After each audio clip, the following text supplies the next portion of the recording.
नमस्कार दोस्तों, quality test series में आप सभी का स्वागत है। आज का वीडियो बहुत ही खास होने वाला है आईएएस प्री 2026 के लिए। तो वीडियो को लास्ट तक जरूर देखिए, चैनल को सब्सक्राइब जरूर करें, वीडियो को लाइक जरूर करें। देखिए, पहला क्वेश्चन पूछा है भारतीय संविधान का मूल ढांचा के बारे में। इसमें 3 स्टेटमेंट दिए हुए हैं और बताना है कि उपरोक्त में से कौन सा सही है, ये आपको बताना है। पहला, मूल ढांचा शब्द भारत के संविधान में स्पष्ट रूप से परिभाषित है, ये स्टेटमेंट दिया हुआ है। दूसरा है, मूल ढांचे का सिद्धांत सर्वोच्च न्यायालय द्वारा केशवानंद भारती मामला 1973 द्वारा स्थापित किया गया था। तीसरा है, संसद अनुच्छेद 368 के तहत संविधान के मूल ढांचे में संशोधन नहीं कर सकती है। तो इसमें से आपको बताना है कि कौन सा कथन है वो आपका सही है। चलिए वन बाय वन करके स्टेटमेंट को चेक करते हैं। यहाँ पर आंसर में आपको देखो, कथन ए गलत है। क्यों? क्योंकि मूल ढांचा शब्द का संविधान में कहीं भी उल्लेख नहीं किया गया है या कहीं पर भी ये परिभाषित नहीं है। यह एक कैसी है, न्यायिक नवाचार है। कथन 2 और 3 सही है। सुप्रीम कोर्ट ने 1973 में केशवानंद भारती मामले में फैसला दिया था कि संसद मौलिक अधिकारों सहित संविधान के किसी भी हिस्से में संशोधन कर सकती है, बशर्ते वह मूल ढांचे को न बदले। यानी कि इसका साफ साफ अर्थ क्या है कि संशोधन किया जा सकता है लेकिन मूल ढांचे में संशोधन नहीं किया जा सकता। ये आपको ध्यान में रखना है। तो आपका जो यहाँ पर आंसर हो जाएगा बी हो जाएगा। केवल 2 और 3 आपका क्या होगा, सही हो जाएगा। चलिए क्वेश्चन नंबर 2 देखिए। क्वेश्चन नंबर 2 वेरी इंपॉर्टेंट है, इकोनॉमिक्स से है ये क्वेश्चन। तो भारत में मौद्रिक नीति समिति के संदर्भ में निम्नलिखित कथनों पर विचार करना है। पहला, यह भारतीय रिजर्व बैंक अधिनियम 1934 के तहत स्थापित एक वैधानिक निकाय है। इस प्रकार के क्वेश्चन बहुत ज़्यादा पूछे जाते हैं और स्टूडेंट यहीं पर कन्फ्यूजन हो जाता है। दूसरा, आरबीआई गवर्नर के पास एमपीसी द्वारा लिए गए निर्णयों पर वीटो की शक्ति होती है। तीसरा है, यह मुद्रास्फीति लक्ष्य को प्राप्त करने के लिए आवश्यक नीतिगत ब्याज दर निर्धारित करती है। तो आपको बताना है यहाँ पर कौन सा सही है। देखो आंसर तो यहाँ पर दे रखा है सी। सी का मतलब हो जाएगा 1 और 3। अब चलिए यहाँ पर one by one statement check करते हैं कि कौन सा स्टेटमेंट सही है और कौन सा गलत है। तो देखो, कथन 1 सही है। अब सही क्यों है? एमपीसी आरबीआई अधिनियम के तहत एक वैधानिक निकाय है। कथन 3 भी सही है क्योंकि इसका प्राथमिक कार्य मुद्रास्फीति लक्ष्यीकरण के लिए नीतिगत रेपो दर निर्धारित करना है। कथन 2 गलत है। क्यों?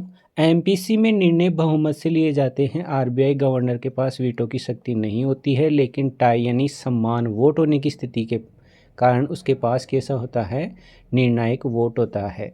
देखो, आरबीआई की जो पॉलिसी है, मॉनेटरी पॉलिसी है, उसका इसका क्या है, निर्धारण करना है। लेकिन यहाँ पर जो वीटो की शक्ति है वो आरबीआई गवर्नर के पास नहीं होती है, बल्कि अगर मान लो इक्वल हो जाए तब यहाँ पर वीटो की शक्ति यानी निर्णायक वोट ये दे सकता है। क्वेश्चन नंबर 3 पूछा है। क्वेश्चन 3 इम्पोर्टेंट है और ये जियोग्राफी का क्वेश्चन है, ध्यान रखना है। जियोग्राफी बहुत इंपॉर्टेंट क्वेश्चन पूछे जाते हैं। पहला क्वेश्चन पूछा है, महासागरीय धाराओं के संबंध में निम्नलिखित कथनों पर आपको विचार करना है। पहला दिया हुआ है, उत्तरी गोलार्ध में कैरोलियस बल के कारण महासागरीय धाराएं आमतौर पर अपनी दाईं ओर मुड़ जाती है। दूसरा है, ठंडी महासागरीय धाराएं आमतौर पर निचले और मध्य अक्षांशों में महाद्वीपों के पश्चिम किनारों पर पाई जाती है। तो यहाँ पर पहला और दूसरा जो स्टेटमेंट है वो दोनों ही क्या है, सही है। तो आपका आंसर 1 और 2 दोनों क्या हो जाएगा, सही। अब क्यों हो जाएगा, तो चलिए इसका एक्सप्लेन करते हैं। देखो, दोनों कथन सही है। पृथ्वी के घूर्णन के कारण कैरोलियस बल बहते पानी को उत्तरी गोलार्ध में दाईं ओर और दक्षिणी गोलार्ध में बाईं ओर मोड़ देता है। इसके अलावा ठंडी धाराएं जैसे पेरू धारा, कैलिफोर्निया धारा निचले और मध्य अक्षांश में महाद्वीपों के पश्चिम किनारों पर भूमध्य रेखा की ओर क्या है, ये बहती है। तो आपका जो आंसर है वो क्या हो जाएगा, सी हो जाएगा। 1 और 2 दोनों ही क्या हो जाएंगे, सही हो जाएंगे। क्वेश्चन नंबर 4 में आपको पूछा है, स्वदेशी आंदोलन 1905 के संदर्भ में निम्नलिखित कथनों पर आपको विचार करना है और बताना है कि इसमें से कौन सा कथन है वो बिल्कुल सही है। देखो, यह रोलेट एक्ट की सीधी प्रतिक्रिया के रूप में शुरू किया गया था। कौन सा? स्वदेशी आंदोलन 1905 का। दूसरा है, इस आंदोलन में महिलाओं और छात्रों ने बड़े पैमाने पर सक्रिय भागीदारी दिखाई। तीसरा है, इसके कारण स्वदेशी उद्यमों और राष्ट्रीय शिक्षण संस्थाओं की स्थापना हुई। ये आपको बताना है कौन सा स्टेटमेंट यहाँ पर सही है। तो देखो यहाँ पर एक्सप्लेन में देखिए तो बताया गया है कि कथन एक गलत है। एक गलत है मतलब स्वदेशी आंदोलन 1905 में लॉर्ड कर्जन द्वारा बंगाल के विभाजन के विरुद्ध में शुरू किया गया था, ना कि रोलेट एक्ट जो कि 1919 में आया था। अब ये रोलेट एक्ट कब आया? 1919 में, जबकि बंगाल विभाजन कब हुआ था? आपको कमेंट करके जो बताना है बंगाल विभाजन कौन सा, बंगाल विभाजन कब लागू हुआ, ये आपको कमेंट करके बताना है। देखो दूसरा है कथन 2 और 3 क्या है? सही है। इस आंदोलन में छात्रों और महिलाओं की भागीदारी अधिक देखी गई और इसी के साथ राष्ट्रीय कॉलेज जैसे अरविंद घोष के नेतृत्व में बंगाल नेशनल कॉलेज और स्वदेशी उद्योग का क्या हुआ था? यहाँ पर निर्माण हुआ था। तो आपका जो आंसर आएगा क्या आ जाएगा? बी, और बी में आपका 2 और 3 क्या हो जाएंगे? सही हो जाएगा। एक गलत क्यों होगा? एक गलत इसलिए होगा क्योंकि ये रोलेट एक्ट के खिलाफ नहीं बल्कि बंगाल विभाजन के खिलाफ था। तो ठीक है, याद रखना आपका आंसर कौन सा आएगा? बी आ जाएगा, बिल्कुल सही जवाब। क्वेश्चन नंबर 5 पूछा है, इम्पोर्टेंट क्वेश्चन है ये, आपका इन्वायरमेंट या इकोलॉजी का क्वेश्चन है। जो मैंग्रोव पारिस्थितिकी तंत्र के संबंध में निम्नलिखित कथनों पर आपको विचार करना है। एक है, उन्हें जीवित रहने के लिए पूरी तरह से मीठे पानी की आवश्यकता होती है और वे खारे पानी की स्थिति में नहीं बढ़ सकते हैं। किसके लिए पूछा है? मैंग्रोव पारिस्थितिकी तंत्र के लिए। वे जरायुजता प्रदर्शित करते हैं जहां बीज मूल पेड़ से जुड़े रहते हुए ही अंकुरित हो जाते हैं। तीसरा है, निमेटोफोर्स मैंग्रोव की एक विशिष्ट विशेषता है जो उन्हें जल भराव वाली मिट्टी में सांस लेने में क्या करती है? मदद करती है। उपरोक्त दिए गए कथनों में से कौन से कथन आपके सही हैं, ये आपको बताना है। तो देखो कथन एक गलत है। क्यों? कि मैंग्रोव खारे पानी के वातावरण यानी लवणोद्भिद में जीवित रहने के लिए अत्यधिक अनुकूलित होते हैं। कथन 2 और 3 सही है। विविपेरिटी बीजों को खारे पानी में गिरने से पहले जीवित रहने में मदद करती है और निमेटोफोर्स यानी अंधी जड़ें हवा से ऑक्सीजन लेने के लिए ऊपर की ओर बढ़ती है। तो जो इसका आंसर होगा वो क्या हो जाएगा? बी, और बी में क्या आएगा? 2 और 3 सही है, आपका एक क्या हो जाएगा? गलत हो जाएगा। वीडियो को लाइक करें और चैनल को सब्सक्राइब जरूर करें। ठीक है। क्वेश्चन नंबर 6, क्वेश्चन नंबर 6 में आपको पूछा है, ये क्वेश्चन आईएएस प्रीलिम्स में बहुत बार 2 या 3 बार पूछा गया है और इम्पोर्टेंट है। CRISPR केस 9 तकनीकी के संदर्भ में निम्नलिखित कथनों पर आपको विचार करना है। पहला है, यह एक जीन एडिटिंग टूल है जो बैक्टीरिया के प्राकृतिक रक्षा तंत्र से क्या होता है? प्राप्त होता है। इसका उपयोग केवल जीन को हटाने के लिए किया जाता है लेकिन नई आनुवांशिक सामग्री डालने के लिए नहीं किया जा सकता। तीसरा है, सिकल सेल एनीमिया जैसे आनुवांशिक विकारों के इलाज के लिए इसके संभावित क्या है? अनुप्रयोग है। कौन से कथन सही है ये आपको बताना है। देखो कथन 2 गलत है। कैसे? कि CRISPR केस आणविक कैंची की तरह काम करता है। यह अवांछित जीन को हटाने के लिए DNA को काट सकता है लेकिन वैज्ञानिक इसका उपयोग काटने वाली जगह पर नई आनुवांशिक सामग्री जोड़ने या डालने के लिए भी कर सकते हैं। कथन 1 और 3 क्या है? सही है। तो आपका आंसर क्या हो जाएगा? ए। कौन कौन से? एक सही है, 2 गलत है और आपका तीसरा क्या है? सही है। तो आंसर आएगा आपका ए आ जाएगा। अगला क्वेश्चन, क्वेश्चन नंबर 7 में आपको दिया हुआ है। क्वेश्चन 7 पूछा है, भारत की मंदिर वास्तुकला के संबंध में निम्नलिखित कथनों पर विचार करना है।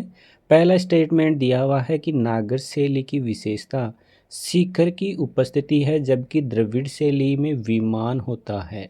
दूसरा है, विस्तृत चार दीवारी और गोपुरम कहलाने वाले बड़े प्रवेश द्वारा नागर शैली की क्या है?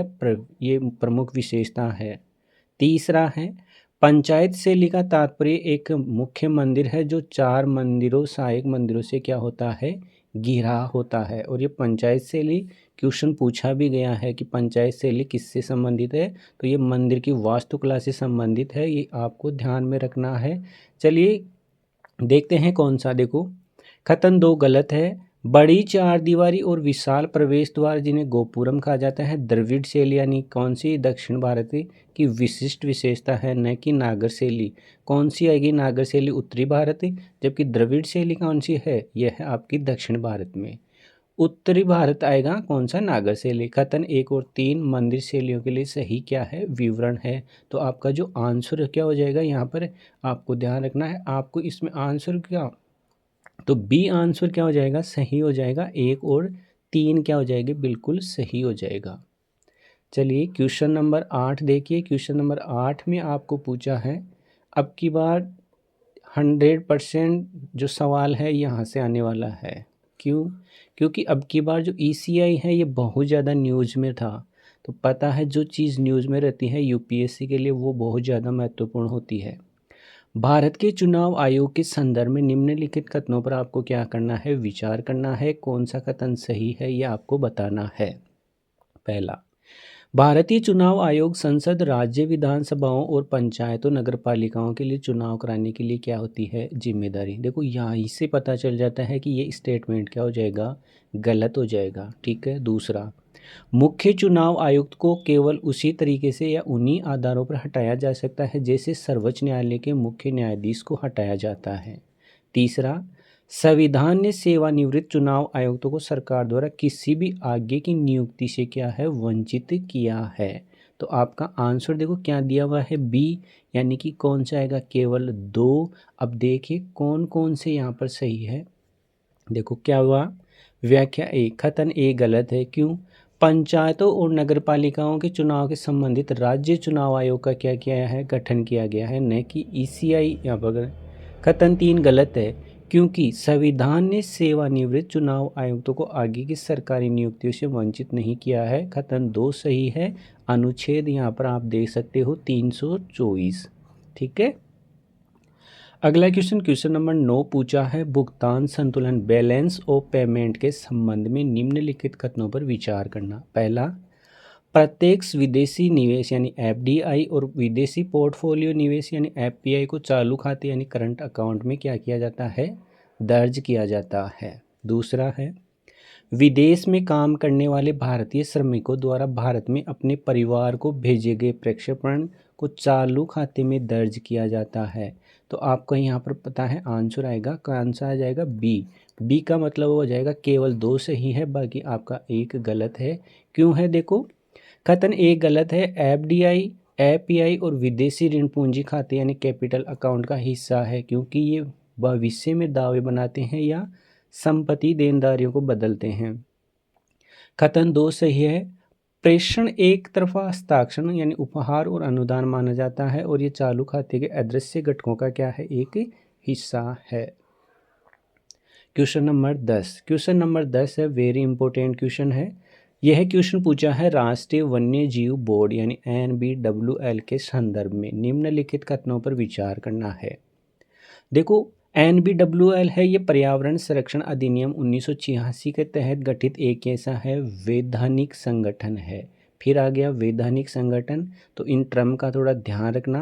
दूसरा कथन है, भारत के प्रधानमंत्री इसके क्या होते हैं, पदेन अध्यक्ष होते हैं। तीसरा है, किसी राष्ट्रीय उद्यान की सीमाओं में NBWL की सिफारिश के बिना कोई बदलाव नहीं किया जा सकता है। चलिए देखते हैं कौन सा यहाँ पर सही है। तो देखो यहाँ पर आपको आंसर आएगा बी, यानी 2 और क्या हो जाएगा, 3। अब 1 गलत क्यों है, चलिए इसका हम देखते हैं 1 गलत क्यों है। देखो कथन 1 गलत है। क्यों, क्योंकि NBWL वन्य जीव संरक्षण अधिनियम 1972 के तहत, कौन से, 1972 के तहत एक वैधानिक निकाय है, ना कि 1986 के तहत। कथन 2 और 3 क्या है, बिल्कुल सही है। प्रधानमंत्री इसकी अध्यक्षता करते हैं और वन्य जीव से संबंधित सभी मामलों की समीक्षा और राष्ट्रीय उद्यान अभयारण्यों में और उनके आसपास परियोजनाओं को मंजूरी देने के लिए क्या है, ये शीर्ष निकाय के रूप में कार्य करता है। तो वीडियो कैसा लगे कमेंट करके ज़रूर बताइए। वीडियो को लाइक करें और चैनल को सब्सक्राइब जरूर करें। धन्यवाद दोस्तों, आज के लिए इतना ही।